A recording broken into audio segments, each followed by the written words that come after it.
Brazil জাতীয় দলের তারকা ফরোয়ার্ড নেইমারের মাঠে ফেরার অপেক্ষা আরও দীর্ঘ হতে পারে বলে ইঙ্গিত পাওয়া গেছে।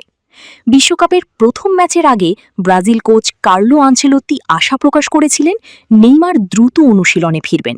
তবে বাস্তবতা বলছে এখনও পুরোপুরি সুস্থ নন এই তারকা ফুটবলার। বিশ্বকাপের প্রথম ম্যাচে মরক্কোর বিপক্ষে ১-১ গোলে ড্র করেছে ব্রাজিল। সেই ম্যাচে নেইমারের অনুপস্থিতি স্পষ্টভাবেই অনুভূত হয়েছে দল ও সমর্থকদের মধ্যে। আক্রমণভাগে তার সৃজনশীলতা এবং অভিজ্ঞতার অভাব চোখে পড়েছে পুরো ম্যাচ জুড়ে।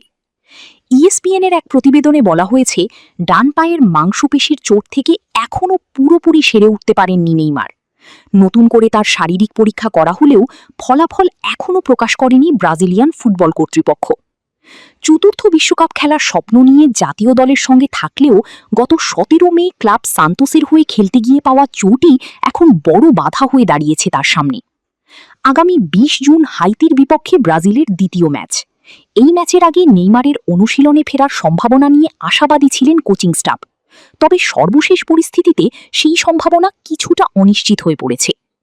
তবে স্বস্তির খবরও আছে। ব্রাজিলের বিভিন্ন সংবাদ মাধ্যমের দাবি, দলের চিকিৎসকরা বিশ্বাস করেন যে নকআউট পর্ব শুরু হওয়ার আগেই নেইমার পুরোপুরি সুস্থ হয়ে উঠতে পারবেন। মরক্কোর বিপক্ষে মাঠে নামতে না পারলেও দলের সঙ্গে ছিলেন নেইমার। যুক্তরাষ্ট্রের মেটলাইফ স্টেডিয়ামে ডাগআউটে বসে সতীর্থদের উৎসাহ দিতে দেখা যায় তাকে।